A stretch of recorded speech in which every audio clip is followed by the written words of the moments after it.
Hello, dear friends. I hope you're having a very good day. In today's video, we're specifically going to be explaining the biggest problems that people have in English grammar for job interviews, and we're going to have them fixed. The things that we will be covering for today will be the seven biggest problems with learning English grammar, and then we're going to find five ways to fix these problems. And at the end of the video, we are going to discuss 8 steps to get you feel more comfortable in your interviews. And this is what I call the 20 golden rules. The first problem that we have is focusing too much on the formula. When you focus too much on the formula, you usually have to always think about the formula instead of thinking about what you actually want to say. And that causes a lot of problems. The second problem that we have with learning English grammar is setting your mind to when you must use some structure. We know for a fact that there are certain structures like simple past, simple present, present perfect, past perfect, and we don't know exactly when we're going to use them or even why we're going to use them. The next problem that we have is actually thinking that one grammar is correct and one other is not. Usually we get lost in this space where we think, oh, if I use simple past, it's correct here, but if I use present perfect, it's not, or if I use past perfect, it's not. Well, the case is not about if the grammar is correct or not, but what you want your audience to understand from your speech or from your sentence. So you have to be the person who decides what sort of message you're going to be sending to your audience, not the grammar forcing you to decide what to say. The next problem that we have is getting lost in past, present, and future due to naming issues. We know for a fact that naming issues are causing a lot of problems, especially with present perfect. The next problem that we have is unclear distinction of tenses and grammar rules. Unfortunately, the distinction has not been put all together in one place in any English grammar book. And it's probably because Oxford or Cambridge University have decided to set aside these grammars that would be in some way readable or learnable by the students in multiple steps. In order to have distinction, you have to bring all of them under one umbrella. And to have them all under one umbrella, you have to separate them differently in a different way that is not described in most of the books. The next problem is not understanding the role of auxiliary verbs. Auxiliary verbs like do, have, could, can, has, had, am, is, are, was, were, to be. These are the auxiliary verbs. And if you don't understand why we use auxiliary verbs in our grammar, well, you're in big trouble. Let's get to next point, which is not understanding the chained link between verbs. What I mean by this is every verb, specifically speaking, auxiliary verb that you're using in your sentence, it's going to actually affect the verb that comes after it.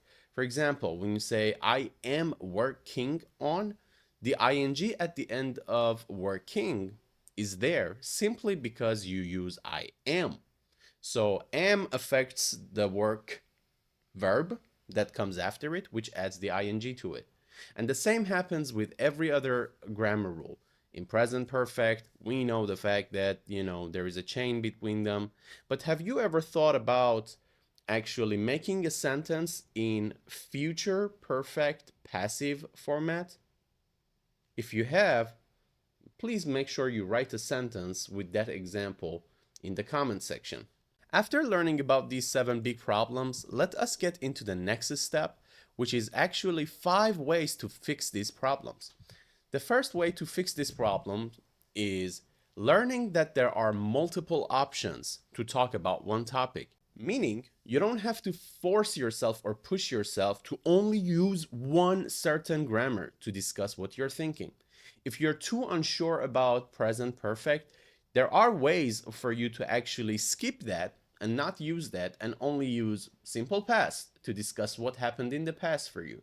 So you're not forced to use present perfect, but you have to know that using present perfect or past perfect in your job interview is actually going to make you sound professional. The next way to fix these problems is learning the difference in meaning of sentences and structures.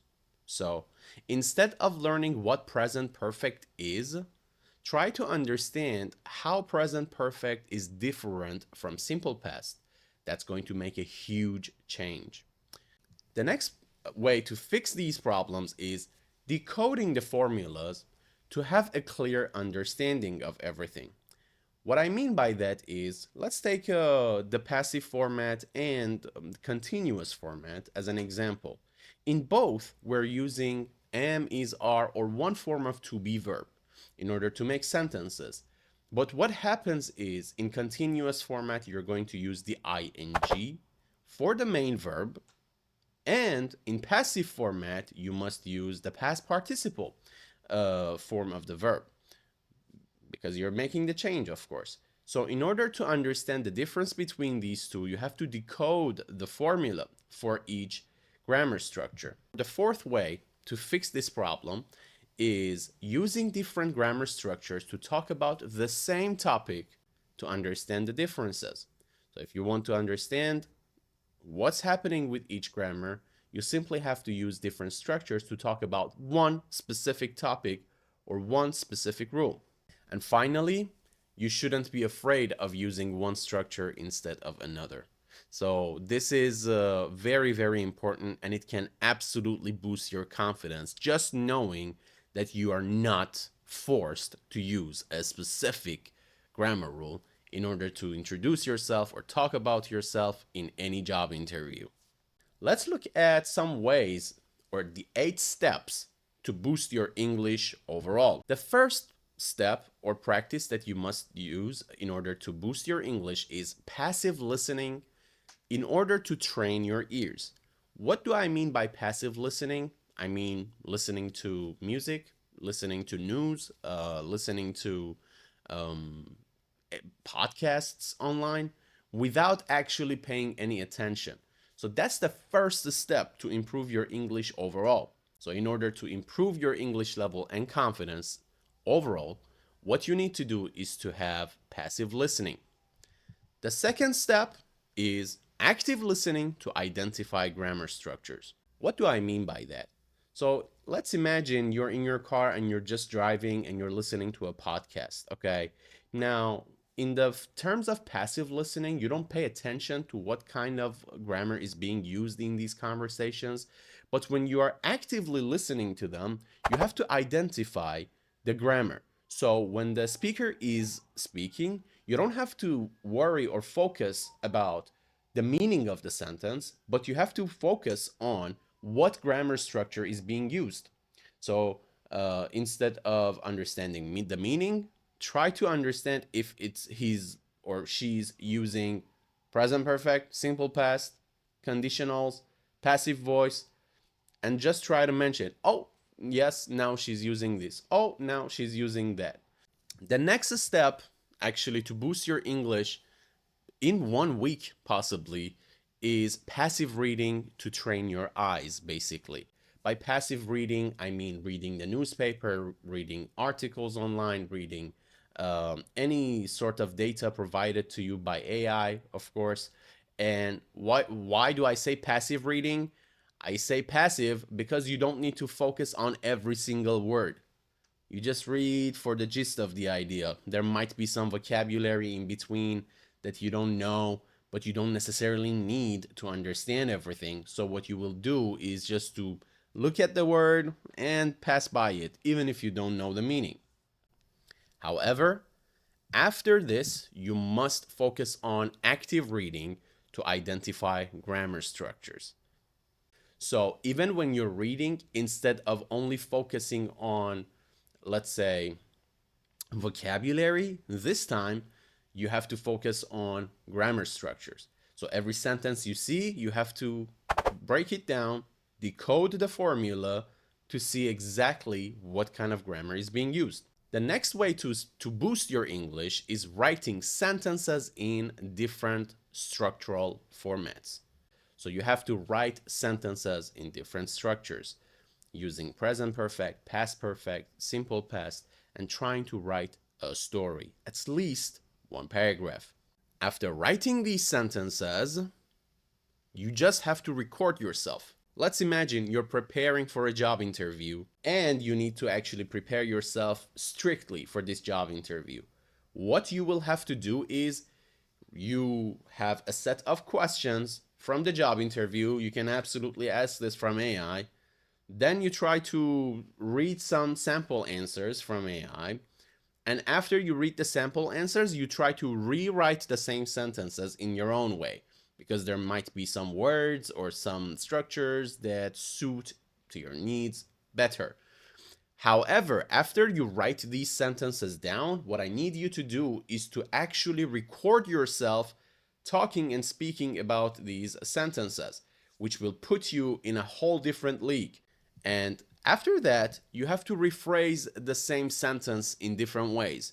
So you speak about yourself, but you try to do it in multiple ways, not only in one way.